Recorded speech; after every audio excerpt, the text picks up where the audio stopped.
오늘 함께 볼 말씀은 마가복음 16장 15절입니다. 교회와 선교 마지막 말씀을 나누고자 합니다. 마가복음 16장 15절.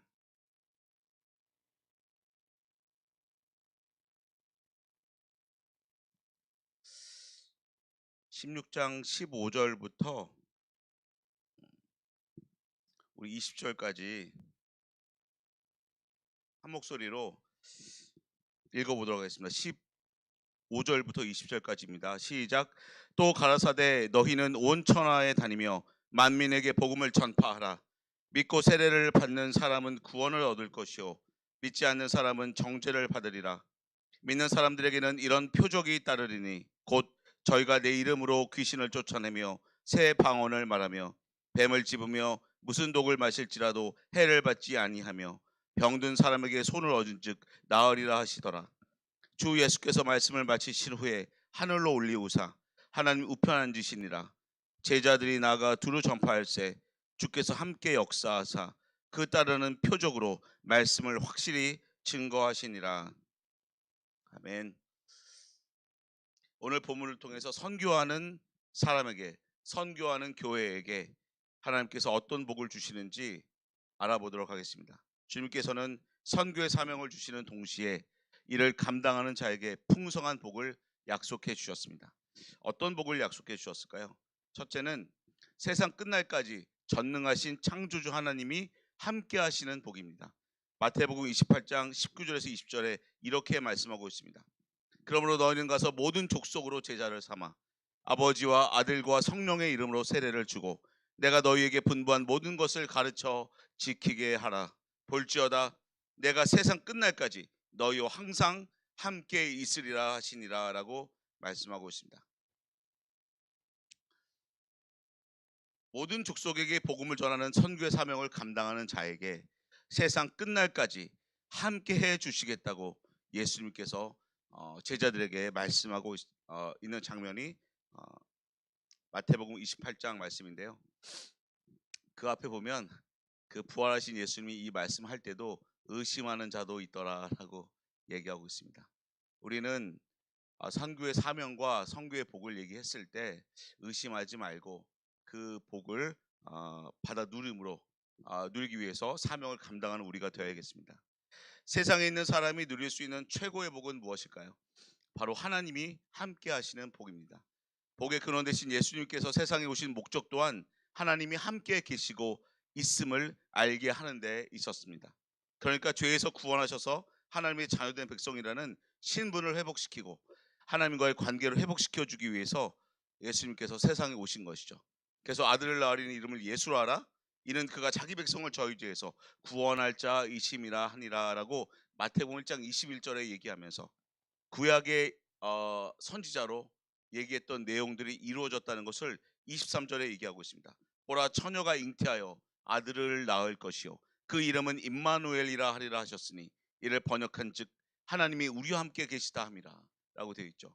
죄로 인해 하나님을 두려워하는 존재가 되었고 하나님과 함께 할 수 없었기에 바로 그 죄 문제를 해결해 주시러 예수님이 오셨고 그 예수님을 통해서 하나님이 함께 계시다는 것을 알려주는 것이죠.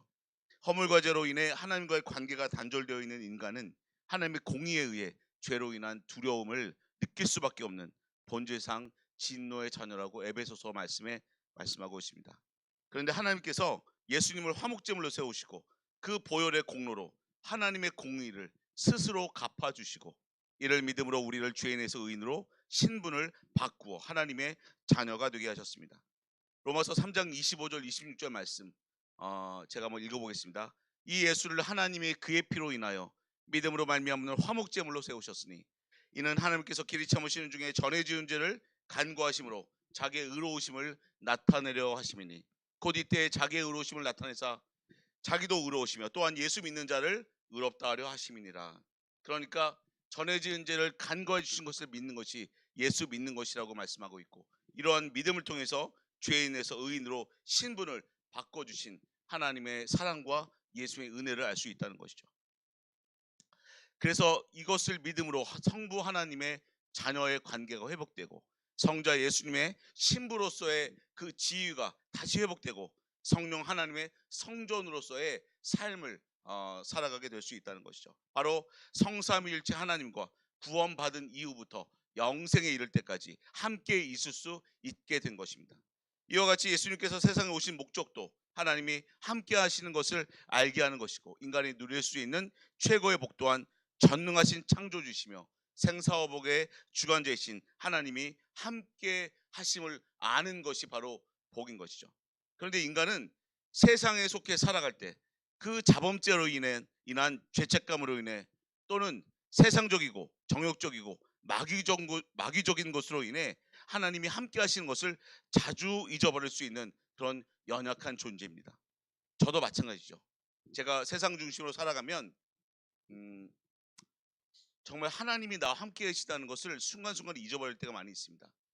그래서 저는 요즘 이런 생각을 합니다. 예배 중심이 뭘까? 예배 횟수를 늘리는 겁니다. 어떻게 하면 예배 중심을 할 수 있을까요? 나는 예전보다 더 예배를 열심히 드릴 수 있습니다. 사실은 예배 때마다도 딴 생각을 하게 되고 집중해서 말씀 듣다가 또 놓치게 되는 경우도 많이 있지 않습니까? 인간은 자기 갖고 있는 재물과 시간을 쏟을 때 그것에 집중할 수밖에 없는데, 그러니까 예배 횟수를 늘리는 것이, 바로 내가 몸과 마음과 뜻을 다해 드리는 예배 횟수를 늘리는 것이 예배 중심의 삶이 아닌가. 그렇다면 말씀 중심과 교회 중심은 어떤 것인가?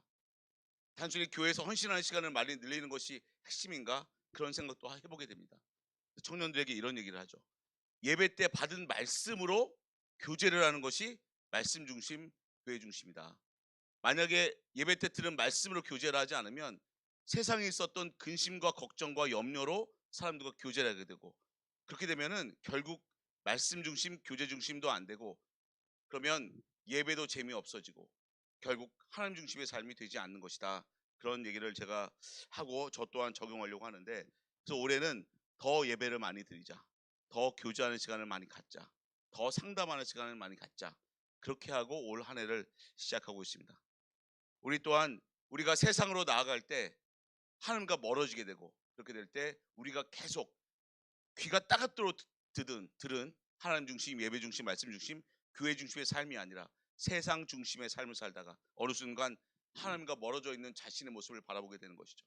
그래서 의도적으로 나의 시간표에 예배 횟수를 더 늘리자, 그리고 나의 영적 신앙생활에 예배 때 들은 말씀으로 정말 좋은 교제권에 들어가서 그 말씀의 원리를 가지고, 말씀의 내용을 가지고 교제를 하자, 그런 다짐을 하는 우리가 되어야겠습니다.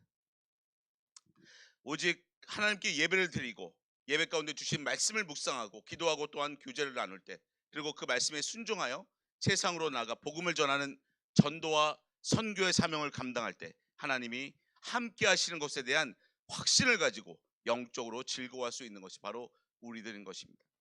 야고보서 3장 13절에서 18절 말씀에 다음과 같이 말씀하고 있습니다. 우리 야고보서 3장을 한번 찾아보겠습니다.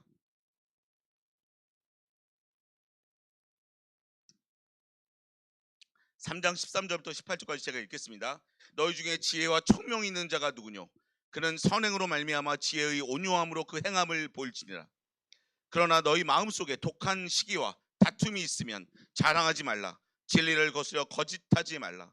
이러한 지혜는 위로부터 내려온 것이 아니요 세상적이요 정욕적이요 마귀적이니, 시기와 다툼이 있는 곳에는 요란과 모든 악한 일이 있음이니라. 오직 위로부터 난 지혜는 첫째 성결하고 다음에 화평하고 관용하고 양순하며 긍휼과 선한 열매가 가득하고 편벽과 거짓이 없나니, 화평케 하는 자들은 화평으로 심어 의의 열매를 거두느니라. 화평케 하는 은혜의 복음을 받은 자로 바로 복음을 전하는 그 일에 힘쓸 때 우리 안에서 나온 것이 아니라 위로부터 나온 지혜로 세상과 화평하고 관용하며 그리고 올바른 신앙생활을 할 수 있다고 말씀하고 있습니다. 복음의 지혜를 아래로 흘려보내는 전도와 선교의 사명을 잘 감당해야겠습니다. 우리가 위로부터 지혜를 받았다면 그 지혜는 반드시 아래로 흘려보낼 수밖에 없습니다. 근데 내 안에서 나왔다면 절대로 흘려보내지 않고 그것으로 내 안에 욕심을 채우게 되는 것이죠. 바로 위로부터 난 지혜, 복음을 아래로 흘려보낼 때, 그런 선교와 전도의 사명을 감당할 때 의의 열매를 거두고 하나님이 함께 하시는 복을 누릴 수 있다는 것을 우리는 알아야겠습니다. 둘째는 하나님의 능력과 표적이 따르는 복입니다. 마가복음 10장 20절에 보면 제자들이 나가 두루 전파할세 주께서 함께 역사하사 그 따르는 표적으로 말씀을 확실히 증거하시니라라고 되어 있습니다. 인생에 문제가 있어 기가 막힌 웅덩이에 빠져 있을 때 하나님께서는 표적을 통해 건져 주십니다. 하나님께서 보여주시는 표적, 그 증거는 전도와 선교의 사명을 감당하며 전한 말씀이 반드시 성취될 것이며 하나님이 뜻대로 일을 하고 있다는 확신을 갖게 된다는 의미입니다. 복음을 증거하는 삶을 살며 전도와 선교의 사명을 감당하는 성도에게 물질의 문제, 사업의 문제, 건강의 문제가 찾아왔을 때 하나님의 능력으로 그 문제를 해결시켜 주시며 가장 중요한 것은 그러한 문제 앞에서도 내가 증거한 복음이 하나님께서 주신 것임을 확증받게 하는 표적을 주신다는 것이죠. 첫째는 환난과 인내와 연단을 통해 구원의 감격 가운데 천국에 대한 소망이 자기 안에 커지는 표적인 것이죠. 누가 뭐라 그래도 사업에 문제가 생겨도 물질의 문제가 생겨도 내 안에 있는 천국에 대한 소망은 절대로 변함없이 오히려 더욱 커진다는 그 표적인 것이죠. 둘째는 복음을 듣고 구원의 확신을 갖게 되는, 다른 영혼에게 내가 복음을 전했을 때 내가 가진 물질이 떨어지더라도 내가 가진 사업이 좀 다소 안 되더라도 그거에 굴하지 않고 담대히 전한 그 복음을 전하는 나의 모습, 그리고 그 복음의 핵심을 통해서 내 주변 영혼이 구원을 받게 된다는 것이죠. 그러므로 우리는 복음을 항상 담대히 전한 전도와 선교의 사명에 절대로 어떤 것에도 굴하지 않고 그 사명을 잘 감당해야겠습니다. 요한복음 6장에는 이런 말씀이 있습니다. 오병이어 기적을 맛본 사람들이 하룻밤을 지새고 갈릴리 호수로 건너 예수님을 찾아옵니다. 그들은 삶의 문제를 해결해 주신 예수님을 찾아오지만 결국 예수님을 떠나버렸습니다. 그리고 수많은 제자들이 그 예수님을, 그 대화를 듣고 떠나버렸습니다. 예수님께서는 이렇게 말씀하고 있죠. 썩는 양식을 위하여 일하지 말고 영생하도록 있는 양식을 위하여 하라라고 말씀하셨습니다. 한마디로 하나님이 일을 해라 라고 말씀하고 있죠. 그리고 하나님의 일이 무엇인지 물어보는 그 무리들을 향해 하나님의 보내신 자를 믿는 것, 그러니까 예수 그리스도를 믿는 것이 하나님의 일이라고 말씀하고 있습니다. 광야에서 이스라엘 백성에게 매일매일 먹여주신 만나가 생명의 떡이며 하나님께서 하늘에서 내려 세상에게 생명을 주는 예수 그리스도의 복음이 바로 생명의 떡이며 예수님을 믿는 자는 반드시 복음 증거의 사명을 통해 하나님의 일을 하게 될 것이며 이와 같이 하나님의 일을 하는 자에게 하나님께서 그 사람의 일을 할 것이라고 말씀하시는 것입니다. 세 번째, 전도와 선교의 사명을 감당하는 교회와 개인에게 주는 복은 삶의 물질을 풍성히 채워주시는 복입니다. 빌립보 교인들이 선교사에 쓸 것을 보냈더니 하나님께서 빌립보 교인들에게 모든 쓸 것을 채워주셨다고 빌립보서 4장 15절에서 18절 말씀에 말씀하고 있습니다. 그러므로 내가 다른 사람을 채우면 하나님이 나를 풍성하게 채워주신 것이 하나님의 원리이며 공식인 것이죠. 우리가 드리는 선교비는 하나님께 드리는 제물이고 하나님이 기뻐하시는 것입니다. 그래서 빌립보서 4장 18절 19절 말씀에 보면 선교를 위해 여러 가지 모양으로 후원하는 것은 하나님을 기쁘시게 하는 향기로운 제물이며 이를 통해 모든 쓸 것을 채워주시겠다고 약속하신 것입니다. 기도로, 자기 은사로, 그리고 물질로, 그리고 선교를 후원하는, 보내는 선교사 역할을 담당하거나 직장에서, 그리고 세계로, 혹은 가정에서 내 주변 영혼들에게 전도와 선교의 사명을 직접 감당하는 우리가 되어야겠습니다. 저는 선교를 할 때 내가 가서 복음을 전하고 싶습니다. 나는 복음을 전할, 구원을 전할 준비가 되어 있습니다. 목사님께서 전해주셨던 요한복음 3장 16절 말씀을 가지고 인생에 두 가지 길이 있는데 어떻게 천국으로 가는지 그 길을 정확히 나는 제시할 수 있습니다. 그런데 내가 직접 가지 못하니 우리 담임 목사님을 큰 마음으로 보내드리는 겁니다. 이런 마음으로 우리가 선교를 보냈으면 합니다. 그러니까 복음을 전하는 것이 특별한 사람의 어떤 특권이 아니라 나도 전할 수 있는데 대신 우리 목사님을 보내드린 겁니다. 우리 전도사님을, 우리 목자님을 보내드린 겁니다. 이렇게 될 때 우리도 안에서 복음을 전하고, 그러니까 나도 보내는 선교사가 되고 떠나는 선교사가 되고 두 가지를 같이 할 수 있지 않겠습니까? 딱 나는 보내는 선교사만 할 거니까 나는 물질만 보내면 돼, 난 기도만 하면 돼, 그런 것이 아니라 나도 가고 싶은데 가지 못하니 대신 보내는 그런 마음을 우리가 좀 가졌으면 좋겠어요. 그래서 여기 계신 분들 모두 다 올 한 해 어떻게든 구원 상담을 할 수 있는, 복음을 전할 수 있는 그런 분이 되셨으면 합니다. 네 번째는 건강의 복입니다. 디모데후서 4장 17절에 주께서 내 곁에 서서 나를 강건케 하심은 나로 말미암아 전도의 말씀이 온전히 전파되어 이방인으로 듣게 하려 하심이니 내가 사자의 입에서 건지웠느니라 라고 되어 있습니다. 모세는 건강하게 복음을 전하다가 죽었습니다. 그 죽음 또한 어떻게 죽었는지 정확히 기록되지 않습니다. 그러니까 골골거리다가 죽은 것이 아니라 사명이 끝나니까 죽은 것이죠. 우리도 그래야 되지 않습니까? 마지막에 우리가 혹 병이 들어서 병실에 누워 있다면 마지막 병실에서 내 옆에 있는 그 사람에게 복음을 전하고 죽게 해달라고 하나님께 기도하고 끝까지 복음을 전하는 내 입술은 건강하게 해달라고 우리가 기도해야 되지 않겠습니까? 선교사와 선교사를 돕는 사람에게는 건강을 책임져 주시겠다고 약속하셨습니다. 하나님의 사명을 감당하는 동안 지치지 않고 복음을 증거할 수 있도록 하나님께서 붙잡아 주시는 것입니다. 다섯째는 미래와 내세가 보장되는 복입니다. 디모데후서 4장 18절에 주께서 나를 모든 악한 일에서 건져내시고 또 그의 천국에 들어가도록 구원하시리니 그에게 영광이 세세 무궁토록 있을지어다 라고 말씀하고 있습니다. 선교하는 사람은 시험에 들지 않고 부정적인 사람을 만나지 않게 하시죠. 그러니까 시험과 상처와 사단의 역사와 어둠과 불행이 틈타지 않게 책임져 주시고 천국에 들어가는 미래와 내세를 보장해 주시는 것입니다. 선교하는 교회와 가정과 성도와 국가와 사업에 하나님께서 약속하신 이 5가지 선교의 복을 주신다고 약속해 주셨습니다.